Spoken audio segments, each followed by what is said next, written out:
Good morning student, welcome back to Hindi class. आज हम पढ़ेंगे हिंदी में मेरे पिता प्रेमचंद। प्रेमचंद जी का नाम तो आप लोगों ने सुना ही होगा। प्रेमचंद जी ने बहुत सारी कहानियाँ लिखी हैं, उपन्यास लिखे हैं, नाटक लिखे हैं, तो इस प्रकार वो बहुत ज़्यादा प्रसिद्ध हैं। तो सबसे पहले हम प्रेमचंद जी को जानते हैं कि प्रेमचंद जी हैं कौन, किस लिए प्रसिद्ध हैं। प्रेमचंद का असली नाम धनपत राय था। इनको नवाब राय या प्रेमचंद के नाम से जाना जाता है। इनका जन्म हुआ है 13 जुलाई सन 1880 को। जन्म स्थान ग्राम लम्ही, वाराणसी के लम्ही ग्राम में इनका जन्म हुआ है। इनकी माता का नाम है आनंदिनी देवी, पिता का नाम मुंशी अजायब राय और इनकी मृत्यु 8 अक्टूबर 1936 को हुई। प्रारंभिक शिक्षा में उन्होंने अरबी फारसी से आरंभ की थी। उनकी अरबी फारसी में उन्होंने प्रारंभिक शिक्षा प्राप्त की।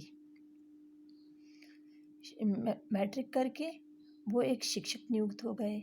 बीए करके शिक्षा विभाग में इंस्पेक्टर नियुक्त हो गए। 1910 में उनकी रचना सोज़े वतन आई, जो कि बहुत ही शानदार और एक अद्भुत रचना थी, जिसके लिए उनको ज़िला कलेक्ट्रेट ने बुलाया और जनता को भड़काने का आरोप लगाया और सोज़े वतन को जला दिया गया और उन्हें लिखने के लिए पाबंदी लगा दी कि आइंदा से आप अब लिखेंगे नहीं, कुछ भी नहीं लिखेंगे। तब से उनके एक मित्र ने उनको प्रेमचंद के नाम से लिखने के लिए सलाह दी। उनके मित्र ने कहा कि तुम अब अपने असली नाम से ना लिख करके प्रेमचंद के नाम से लिखो। तब से उनका ये नाम प्रेमचंद नाम पड़ा। उनकी कृतियाँ, उन्होंने बहुत सारे साहित्य में बहुत योगदान दिया है। उनकी बहुत सारी कीर्तियाँ हैं। उनका आरंभिक जीवन या आरंभिक शिक्षा जो थी वो अरबी फारसी से थी, इसलिए उनके ज़्यादातर जो रचनाएं हैं वो उर्दू से आरंभ हुई और फिर उसका हिंदी में ट्रांसलेशन हुआ, हिंदी में उसको कन्वर्ट किया गया। तो उनकी कृतियाँ हैं उपन्यास। उन्होंने बहुत सारी रचनाएं लिखी हैं। उसमें उपन्यास है प्रेमाश्रम, सेवा सदन, रंगभूमि, कार्यकलाप, गबन, गोदान, मंगलसूत्र, ये उनकी बहुत सारे उपन्यास हैं। इसके अतिरिक्त कहानियाँ हैं सोज़े वतन, प्रेम पच्चीसी, प्रेम चालीसी, प्रेम प्रतिमा, कफन, प्रेम पूर्णिमा, पूस की रात, बूढ़ी काकी, मंत्र आदि इनकी ये कहानियाँ हैं। इसके बाद उन्होंने बहुत कई अखबारों का, कई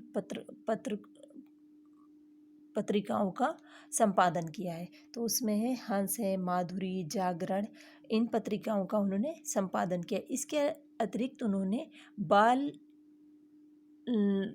साहित्य भी लिखा है, यानी उन्होंने बच्चों के लिए भी लिखा है। ये उनका एक संक्षिप्त परिचय है। वो एक बहुत बड़े लेखक, उपन्यासकार, संपादक आदि रहे। अब आता है आपका चैप्टर। आपका चैप्टर है मेरे पिता प्रेमचंद। मेरे पिता से लगता है कि ये किसी और ने प्रेमचंद के बारे में लिखा है, यानी इनके बेटे ने। अब इनके बेटे कौन हैं? ये हैं अमृत राय। इनके बेटे अमृत राय। अब अमृत राय जी का थोड़ा सा जीवन। प्रेमचंद के पुत्र व ख्याति प्राप्त कहानीकार व उपन्यासकार अमृत राय का जन्म सन 1921 में वाराणसी उत्तर प्रदेश में हुआ था। अमृत राय को अनुवादक और जीवनीकार के रूप में भी पहचान मिली, यानी वो अनुवादक भी थे। उन्होंने ट्रांसलेशन भी किया है, ट्रांसलेट करते थे और कहते जीवनीकार थे, यानी बहुत से लोगों की जीवनियाँ लिखी हैं। प्रेमचंद की जीवनी कलम का सिपाही उनकी एक पुस्तक है जिसमें उन्होंने प्रेमचंद की जीवनी लिखी है। के लिए उन्हें साहित्य अकादमी पुरस्कार से सम्मानित किया गया। उनका अंग्रेज़ी, बांग्ला और हिंदी पर समान अधिकार था, यानी कि वो बंगाली, हिंदी और अंग्रेज़ी तीनों भाषाओं पे उनको अधिकार प्राप्त था।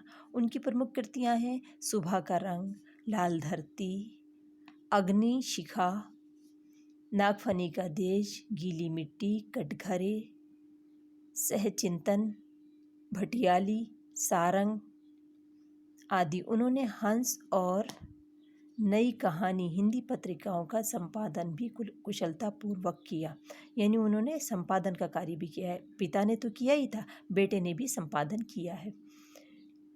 14 अगस्त 1996 को उनका निधन हो गया। ये उनके बेटे की जीवन वृत्ति, यानी उनके बेटे कौन है? अमृत राय। ये है अमृत राय।